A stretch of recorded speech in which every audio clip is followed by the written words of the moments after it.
In the west of the USA, 4 states were populated by men who had a dream: to conquer the West. Their dreams of a new frontier were fulfilled on the edge of the Pacific Ocean.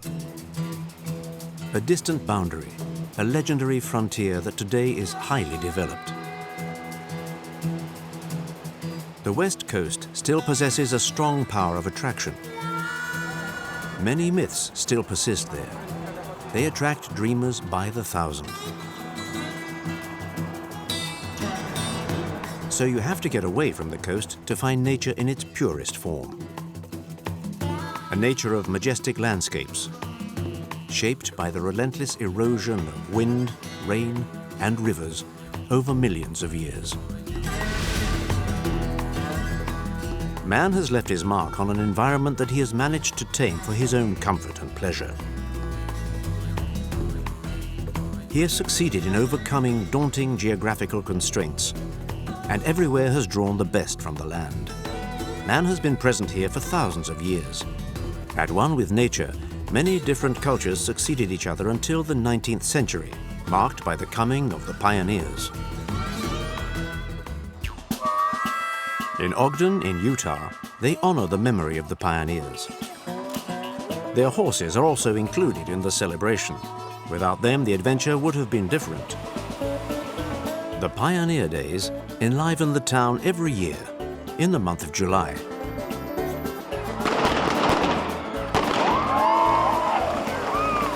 Good morning.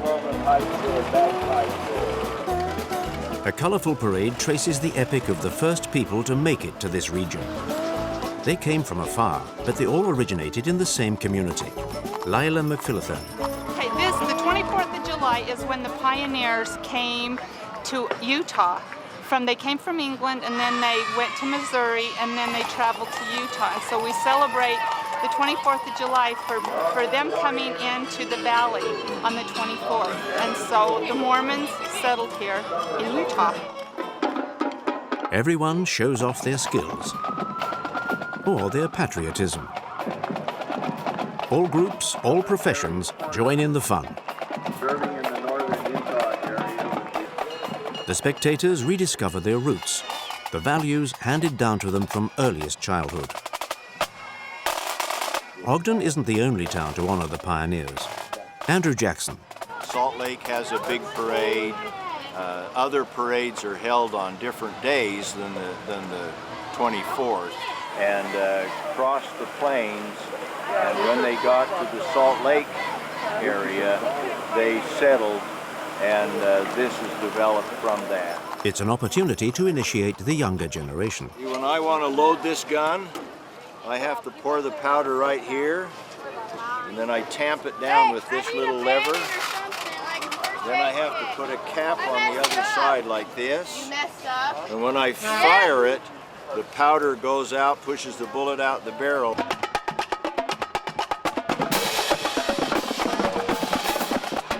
The parade is also a reminder that the pioneers knew how to enjoy themselves.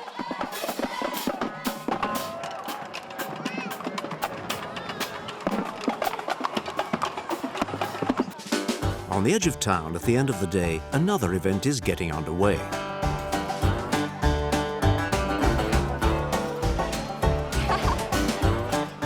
All the extras in the show take their places.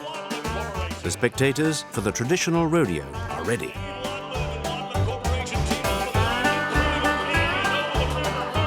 The first performers drop out of the sky.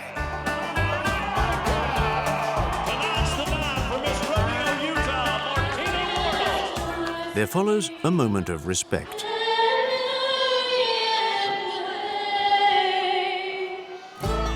Then the younger members come into the ring with some sheep that are not very cooperative.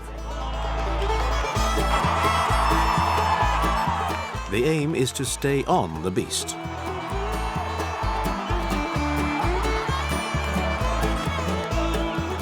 And the reward is a golden sheep. Then it's the grown-ups' turn. They have to rehearse every movement. Then it's time to enter the arena. On a wild horse with no saddle, the rider has to stay on for at least 8 seconds. With a saddle, it's 10 seconds.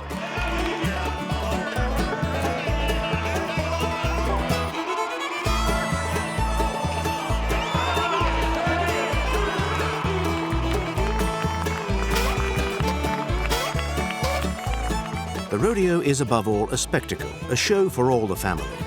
And the riders are not all equally talented.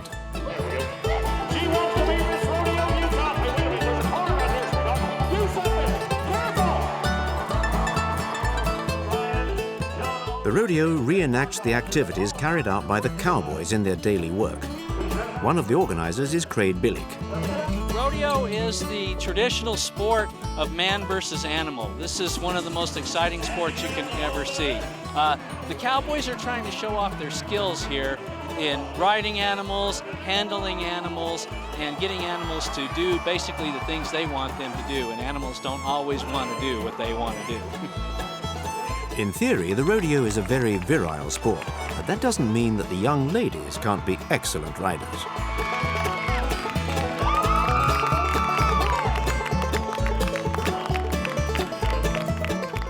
What's bred in the bone comes out in the flesh. And when the mechanical horse breaks free, the excitement is just as great.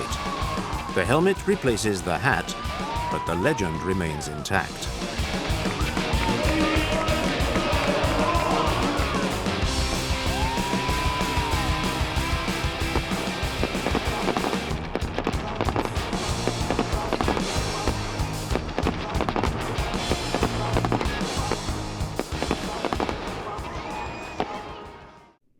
Within the borders of Arizona and Utah, nature has produced some of its greatest achievements.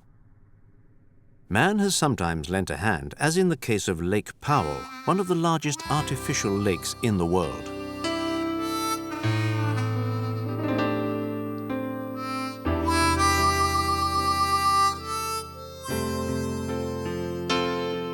Its shoreline runs for 3,500 kilometers, which is longer than the entire west coast of the USA. The lake is fed mainly by waters of the Colorado River. It took nearly 20 years to fill all the inlets of Glen Canyon, the longest canyon carved out by the river, which has now been dammed.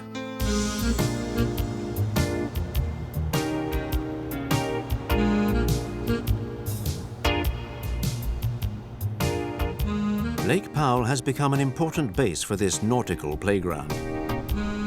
Originally, the lake was created to stabilize the unpredictable course of the Colorado and to produce electricity. In some places, the lake can be as deep as 170 meters. Lake Powell is so vast that it's impossible to discover all its little backwaters, even if you spend several days there.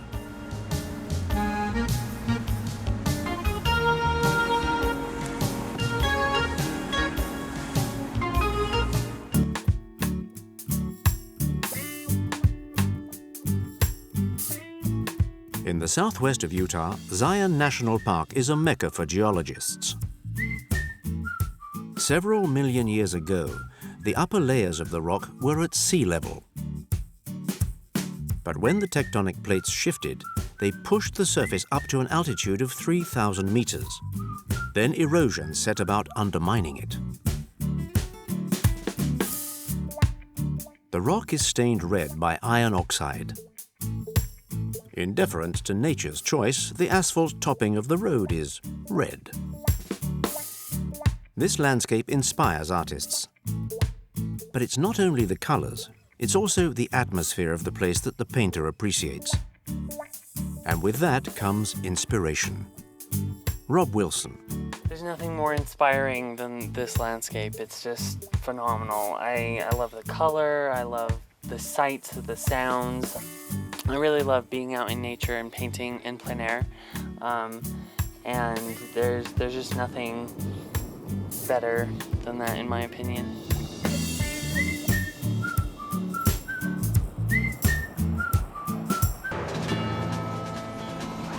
Nature can also produce some spectacular surprises. In the northwest of Arizona, on a vast level plateau, water erosion has produced a prodigious tour de force. The Grand Canyon. Carved out by the Colorado River, the Grand Canyon goes down so deep it exposes rocks that are 2 billion years old. The vegetation growing down its sides is very varied. In fact, because of the difference in altitude between the top and the bottom of the canyon, most of the principal climatic zones on Earth are found there.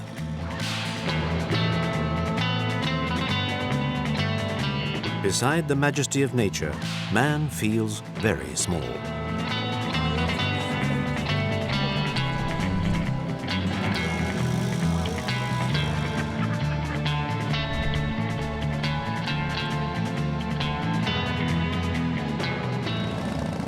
There are many ways to visit the Grand Canyon National Park, but the most spectacular is by air. However, the pilots have to respect strictly defined routes. Brett Oliver. We cannot go down into the canyon because it is no longer safe, and it also makes a lot of noise for the people that are down inside the canyon. Discovering the beauty of the canyon from the sky has become a veritable industry. Approximately 100,000 people fly over the Grand Canyon or into and out of the Grand Canyon each year. There are approximately 50 helicopters based here and another 20 airplanes.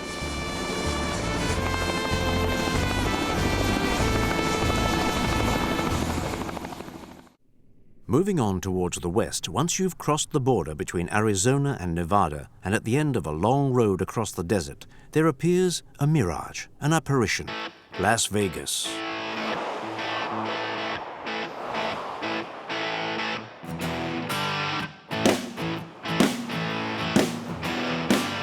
Las Vegas produces 70% of the income of the state of Nevada. The gambling town turns over a lot of money and attracts visitors from all around the world. It's a cosmopolitan town, but also an unlikely town that sprung from nowhere. Here, the historic monuments are imitation. The only genuine monuments are those raised to the glory of money, the casino hotels. Gambling was made legal in Las Vegas at the beginning of the 1930s to finance the education budget. Since then, takings have gone through the roof.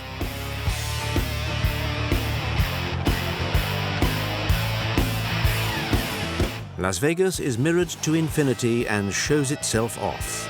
Theaters are custom built to stage the most spectacular shows. Help! I need somebody. Help! Not just anybody. Help! You know I need someone. Help! You tell me that it's evolution. Well, you know. Built on the theme of Venice, one of the biggest hotels in the world has more than 7,000 rooms and about 20 restaurants. These casino hotels attempt to outdo each other in the ways they try to attract and keep their clientele. Here, the decor is inspired by the Baroque palaces of Venice, and beneath a sky that remains blue 24 hours a day, you're suddenly on St. Mark's Square, right in the heart of Venice. And on the canals, gondolas slip gently by. The gondoliers are genuine, as is the Sicilian accordionist.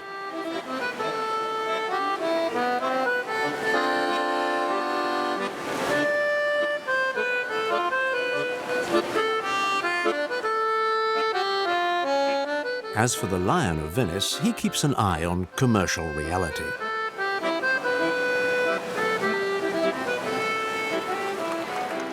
Street entertainers appear on the square at very precise times.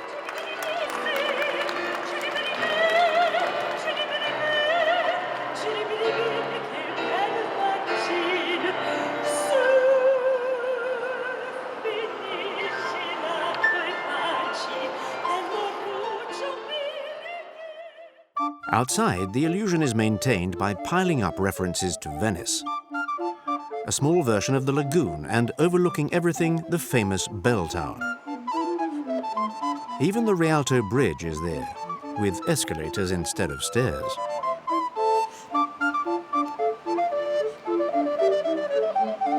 right in front of the Doge's palace, Venice in the middle of Nevada. Las Vegas is a town like no other. It's designed like a fun park with an incredible sense of excess. Las Vegas has become a myth, and for millions of visitors, it's important to immortalize the days when you rubbed shoulders with a legend.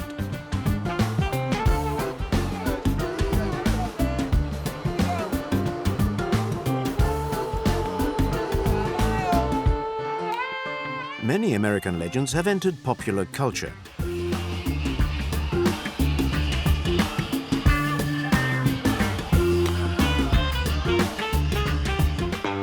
Sometimes luck just passes you by.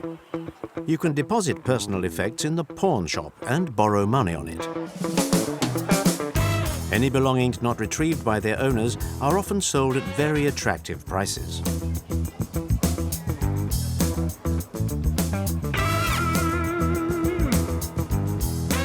Most of the objects pawned could be described as bric-a-brac, but you can come across some little treasures.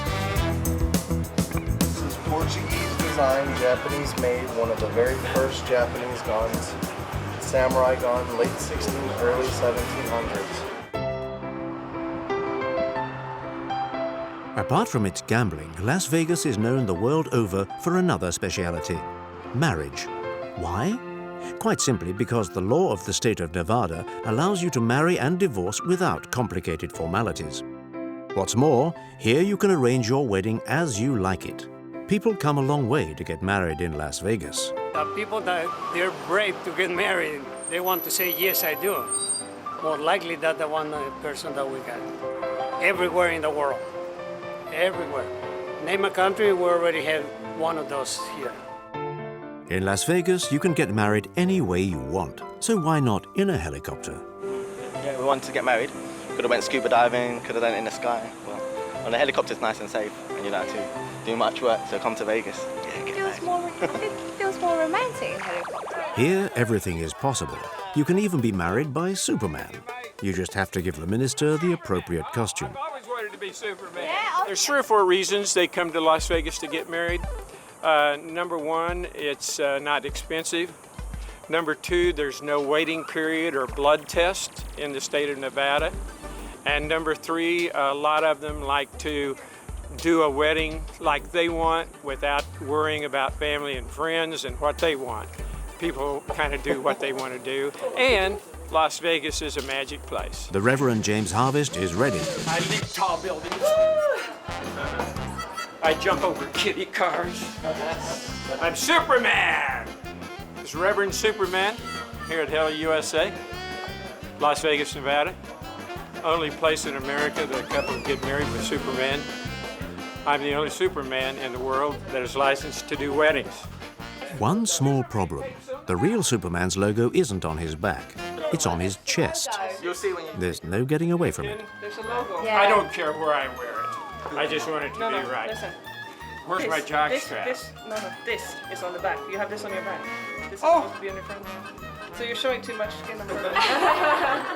Too sexy for us. I'm making you nervous. Okay, turn it around. No, yeah, you have to. In Las Vegas, you have fun, but you do things properly, even if you're a beginner. First time Superman. Yeah! Even here, it's not every day you meet a Superman priest who doesn't take himself seriously.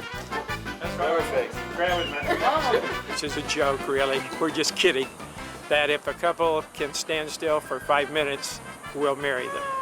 Welcome to Vegas! The moment they've been waiting for is here at last. At these important times, the slightest detail is important. Superman can't find his seatbelt. And off we go for the great adventure.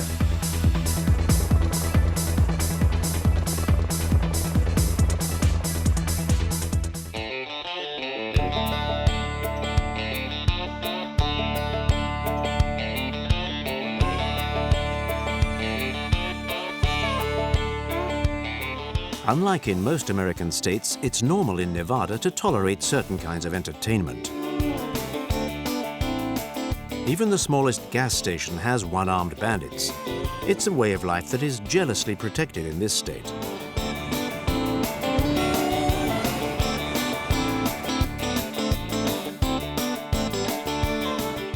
Going from Nevada into California, you pass through Death Valley, a fearsome desert. The geology of the valley is very unusual. It was the lifting up of the neighboring mountains that gave it its shape. The road goes down, and at Zabriskie Point, the land is rich with a variety of minerals which give the rocks their unreal colors. The rock is being constantly and severely eroded because of high temperatures and violent winds. The shapes are imperceptibly changing all the time.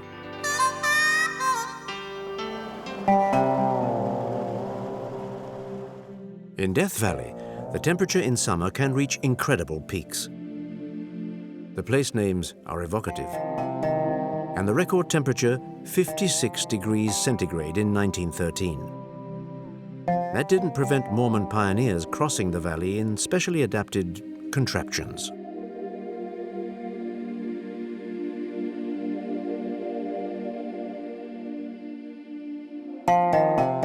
Suddenly, from out of the heat, a surprising edifice emerges.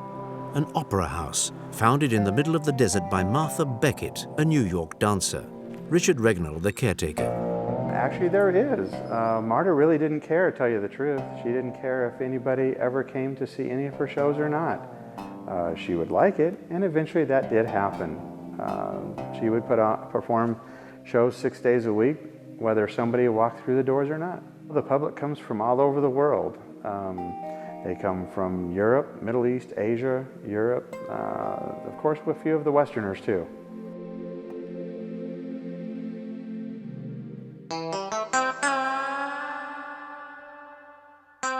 $10 million years ago, during the Ice Age, there was a huge 200-kilometer-long lake in the valley.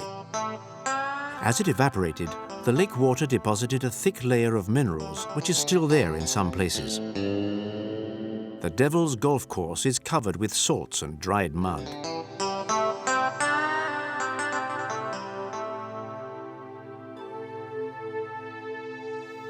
At 86 meters below sea level, the bottom of Death Valley is not devoid of water.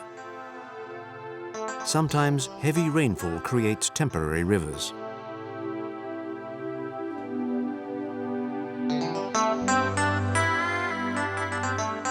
Thanks to the variety of its rocks and the different effects of erosion, Death Valley presents a surprising diversity of landscapes. There are even dunes of pure sand that are transformed as the light changes.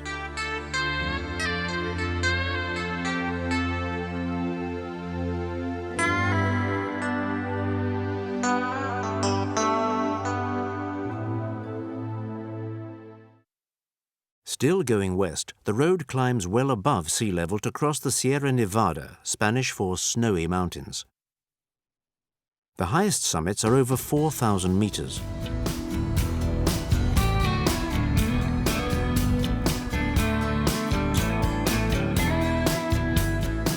In the middle of the 19th century, the mountain range witnessed the gold rush.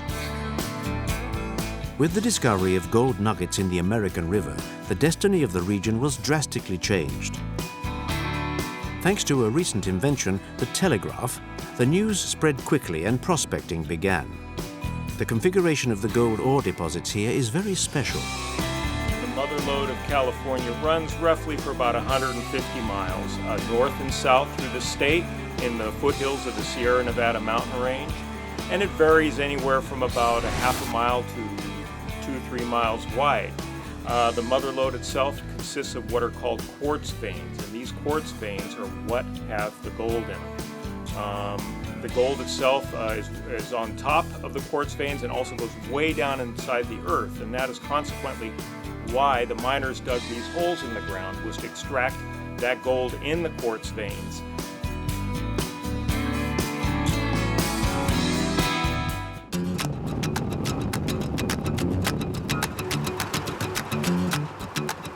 Once you've crossed the bridge of the Sacramento River, you enter the capital of California. Sacramento became the capital a few years after the first gold nuggets were discovered. The Capitol is the seat of state government.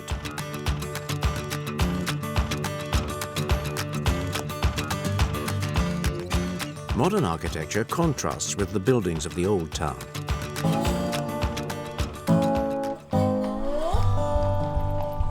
Vestiges from the gold rush times, most of the buildings date back to the second half of the 19th century and are reminders of the prosperity of the town. Sacramento was a staging post between rural California and the great cities of the coast.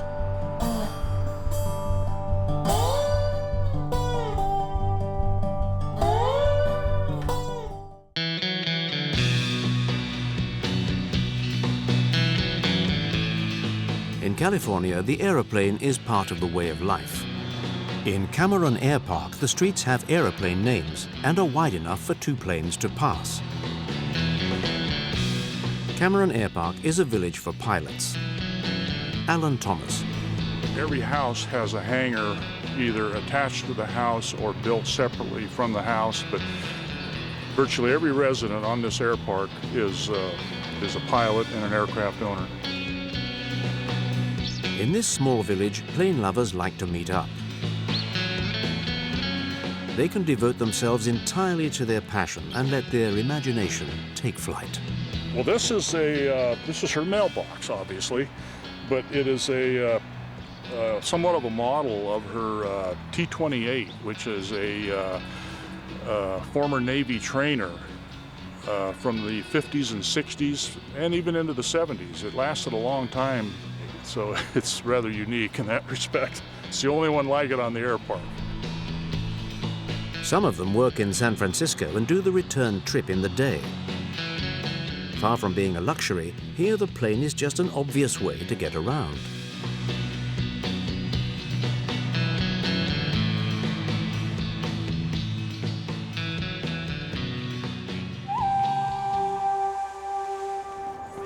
Napa Valley, 6 a.m. Another way of shaking off the shackles of gravity. You inflate the hot air balloon. But what can you see here from the sky? Jim Marshall. Mostly wineries, vineyards, the hills, the Palisade cliffs that are back behind us here, and just the topography. It's very scenic. It's geothermal area, so we have a lot of hot springs. The geyser, which we just flew over a second ago. Geothermal science is one of the resources of a region that is really privileged by nature. Besides wines and coming to drink wine, ballooning is probably the second most popular thing to do in Napa Valley. And what better way to see the wineries from the air? High-quality wine is produced in the Napa Valley. It's a recent production since it only began at the beginning of the 19th century. The United States occupies 4th place among the world's wine producers. California produces 90% of American wine.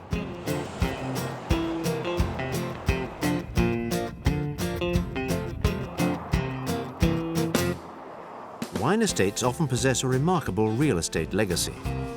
It shows how wealthy they are.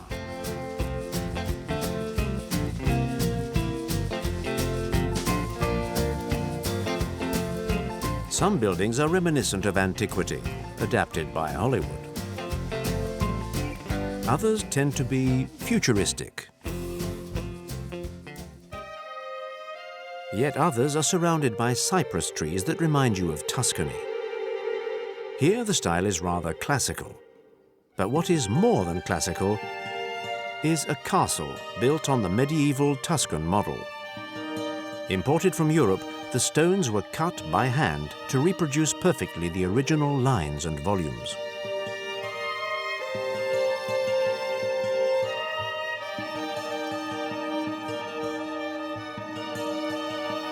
The chateau produces a wide range of wines from different grape varieties. It produces mainly Sangiovese, literally the blood of Jupiter, a famous Tuscan wine. Aged in vaulted cellars, various appellations attract special attention. Jim Sullivan. This is Cabernet Sauvignon. Other wines, too, are popular. Really great for growing Cabernet Sauvignon, Merlot, Sangiovese, some of the more hardy red varietals. Down in the south of Napa, it's more like Burgundy, and they grow a lot of the Pinot Noirs and the Chardonnay down in that valley. The conditions are ideal for growing vines. We got a lot of great soil here and a lot of great climate and conditions. For example, our vineyard here, we're on the Diamond Mountain District. We have very little topsoil, so the roots grow deep into the earth to get their nutrients and bring those back up to the grapes. Valley floor has a lot more topsoil, and hence the tonnage per acre is greater down in the Napa Valley.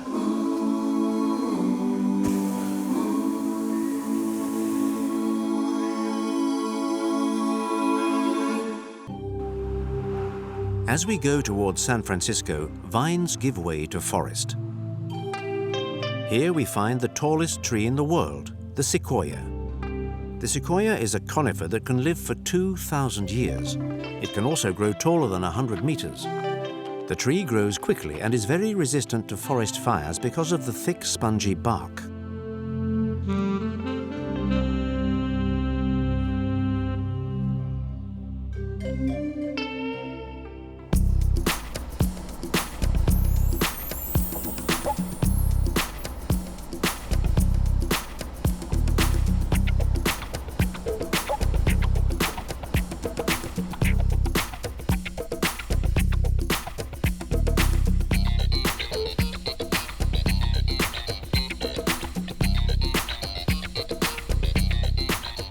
Most of the satellite towns around San Francisco join up to form a huge conglomeration called the Bay Area. This has a population of over 7 million and is one of the biggest economic zones in the USA. Built in 1930, the Bay Bridge is 7 kilometers long. It runs right into the heart of San Francisco, the mythical town of Northern California.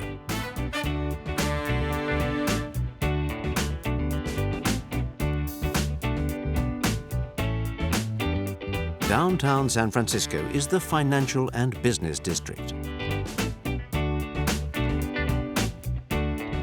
In the middle of the bay, the Alcatraz Penitentiary is also part of the legend.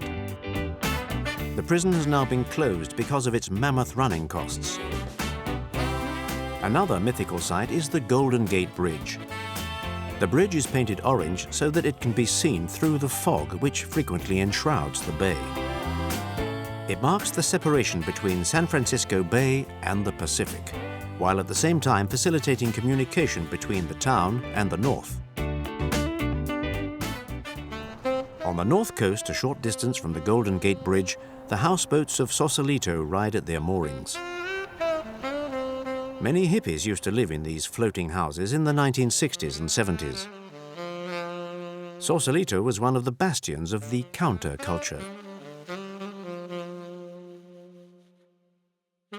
Since then, rents have soared astronomically, and these days the area is more frequented by middle-class bohemians.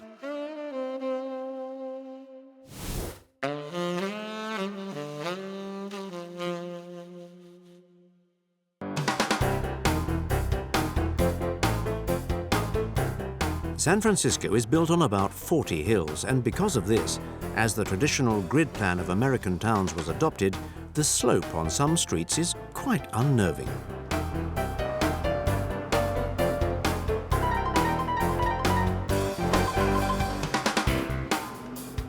For example, Lombard Street, which has a gradient of up to 27%, 8 bends in 400 meters, and a nickname, the windiest street in the world.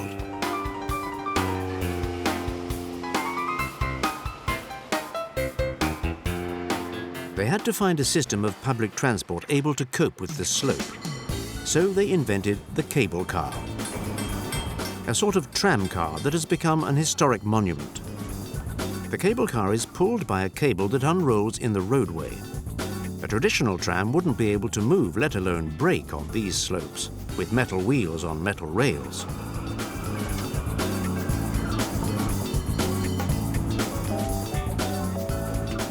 The grip man operates a lever that grips the cable so that the vehicle can move forward.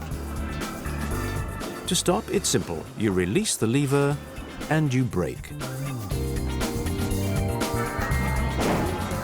At the end of the line, it's just as easy. There's a turntable, and in a few seconds, the cable car has turned around. It's ready to move off at a steady speed of 15 kilometers an hour. It's the only system of its kind in the world.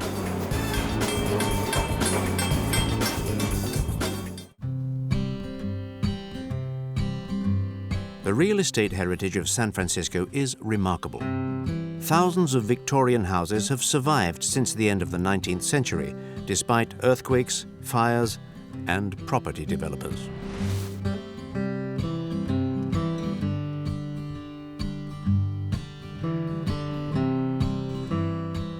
Built onto a wooden frame, the plans of Victorian houses were often identical, and the ornamentation was mass-produced.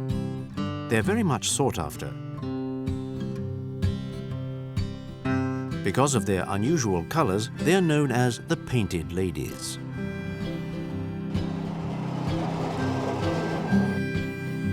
Very open to the outside world, the town of San Francisco has always attracted immigrants from the world over, and in large part from the Asian continent. The Chinese settled here in the middle of the 19th century. Their district, Chinatown, contains the largest Chinese community outside of Asia.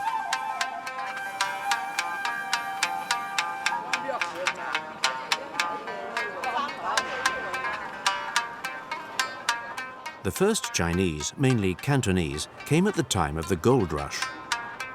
They were fleeing from the great economic and political difficulties of their own country.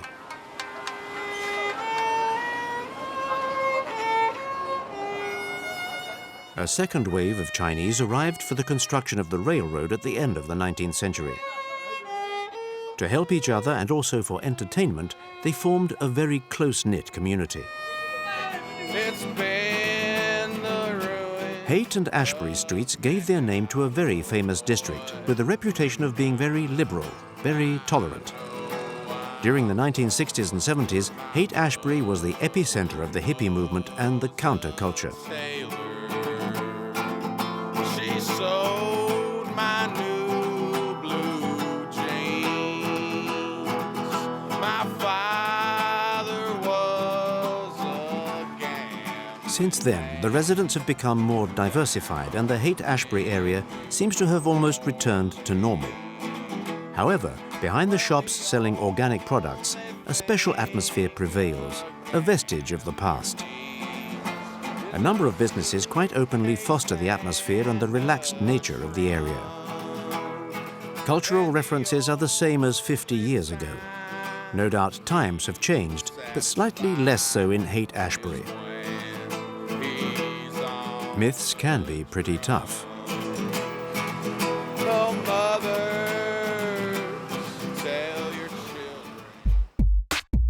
A cool, invigorating wind blows through San Francisco.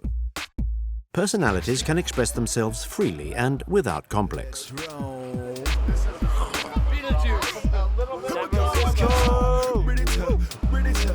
The Castro Street district has turned San Francisco into the gay capital of the United States. Here, people can freely demonstrate their preferences without worrying about what the neighbors might say.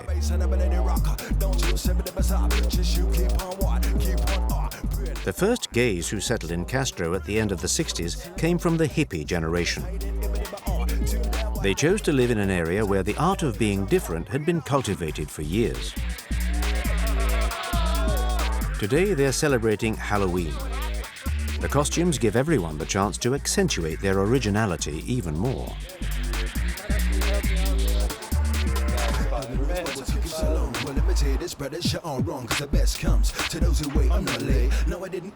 Castro sets the unusual tone of a progressive town open to the world.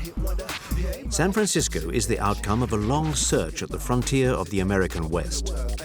A town where dreams come true and where myths live on.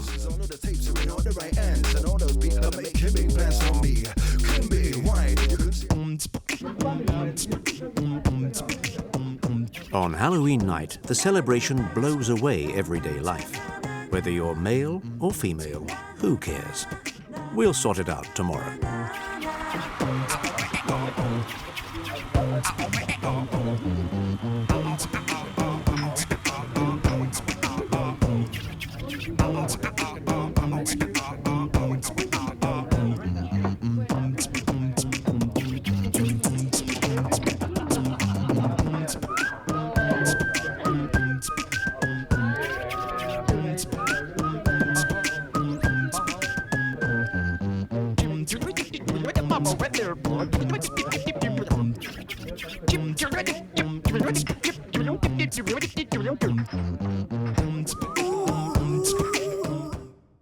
South of San Francisco, the last frontier is marked out by towns with legendary names that shine like promises.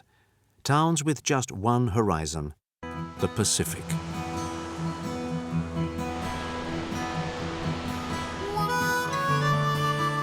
San Francisco is not far away, and yet the Pacific Ocean shore has remained surprisingly wild for a large part of the coastline. It harmoniously alternates rocky areas that are difficult to get to and sandy places that are jealously protected. An area where nature is conserved and stretches as a long panorama on the Pacific.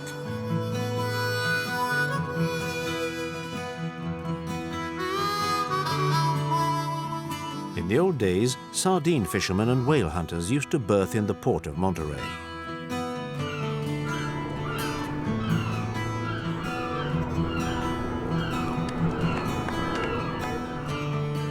The fishermen would tie up to the jetty at Fisherman's Wharf.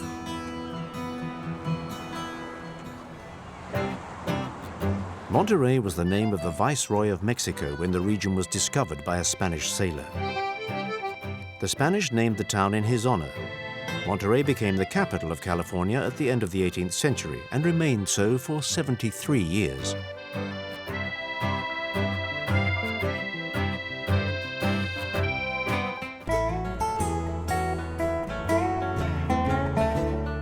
One very spectacular road is 17 Mile Drive.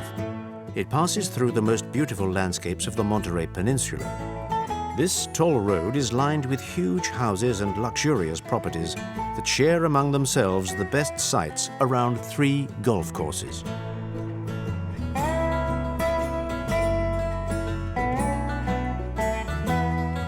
These courses enjoy an international reputation and perfectly manicured greens.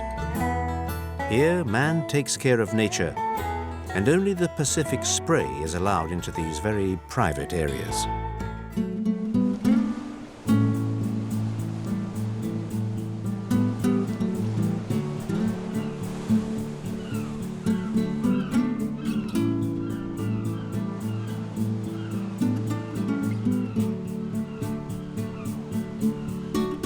Man lives at one with the wild nature that surrounds him. He keeps a particularly close watch on the tranquility of the sea lions that congregate on the rocky islets.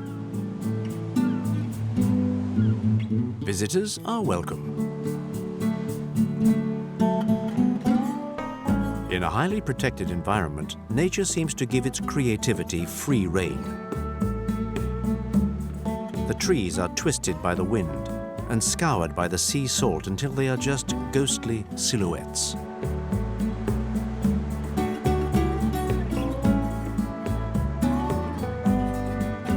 It was on the beach at Carmel that the first Spanish explorers landed. Carmel by the Sea, to give it its real name, was founded at the beginning of the 1900s. This initiative was down to the artists who appreciated the beauty of the place. Indeed, art always has a special place in a setting where Spanish influence is manifest.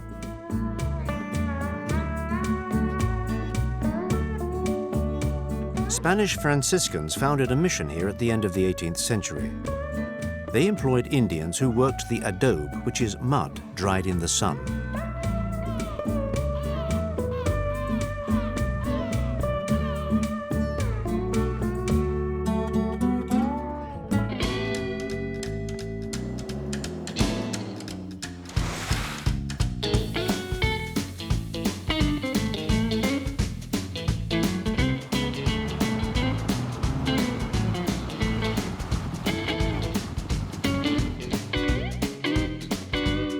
Further south, the fields remind us that California is the leading state for farming in the United States.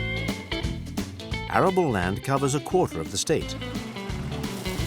More than half the fruit and vegetables produced in the United States comes from California.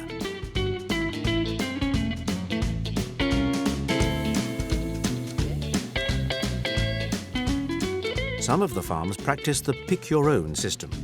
You pick the fruit yourself.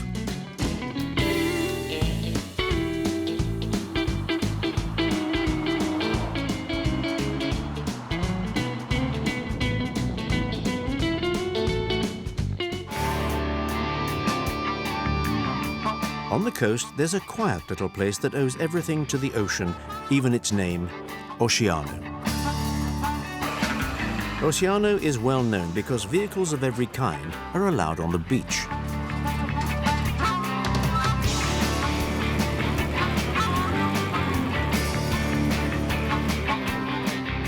There are thrills aplenty on a strip of sand where the traffic can be hair-raising.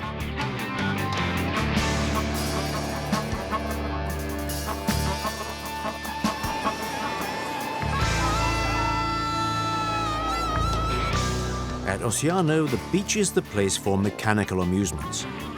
But you can also set up camp here for a day or a week. It's an original way of staying in touch with nature. In fact, nature gets so close that you sometimes have to put up some defenses. Oh, we're building a moat. High tide tonight. Came up to there last night. Sometimes, too, your stay has to be extended. We don't know what we're going to do yet. We're going to try something. We're going to get out.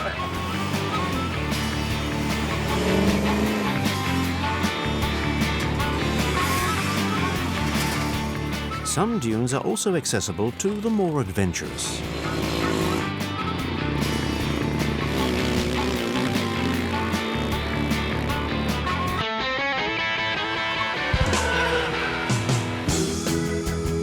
The image of California is often associated with surfing, a really mythical sport. Surfing was introduced to the Californian beaches from Hawaii at the end of the 19th century. The sport belongs to the popular culture in California.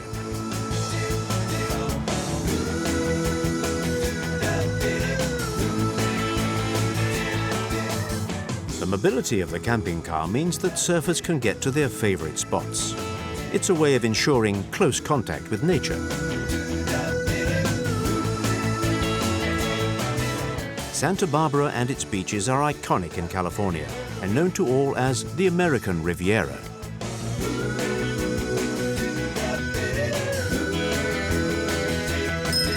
Many things have changed since the 1960s, but a few picturesque characters perpetuate the good old days. Straight out of the hippie movement, Flower Power, one survivor shares his experience and his vehicle. Come take a look, kids. Take a picture over here with me. Want to take a picture with the hippie? Stand on the magic carpet. See the magic carpet, sweetheart? And let's do a peace sign. Now do the peace sign to Mom. Ready? Peace. This professional hippie, as he calls himself, has always been a groundbreaker. If you look on the door, long before there was Facebook, I had over 300 of my friends paint themselves in my circle of love. This is the original social network. Hippie inner Facebook, huh? Invention? Hallucination? The hookah on the side of the art car, can you see it? Is fully functioning from Alice in Wonderland. So you can smoke marijuana right off of the art. That's what makes it the ultimate hippie band. Isn't that great? A real film set. Lights, camera, action! All right. All the world's a stage. We are all but the players upon the stage of life. Don't panic, go organic. Here, all passions can express themselves. The 1960s are still very popular and even have some new converts.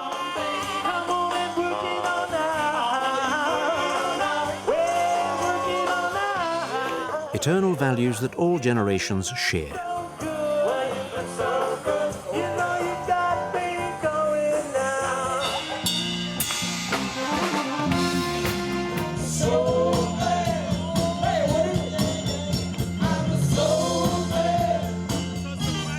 At one with nature and in tempo with its history. The American West has remained faithful to its landmarks. The ocean stands as the last frontier, marking the fulfillment of legendary America.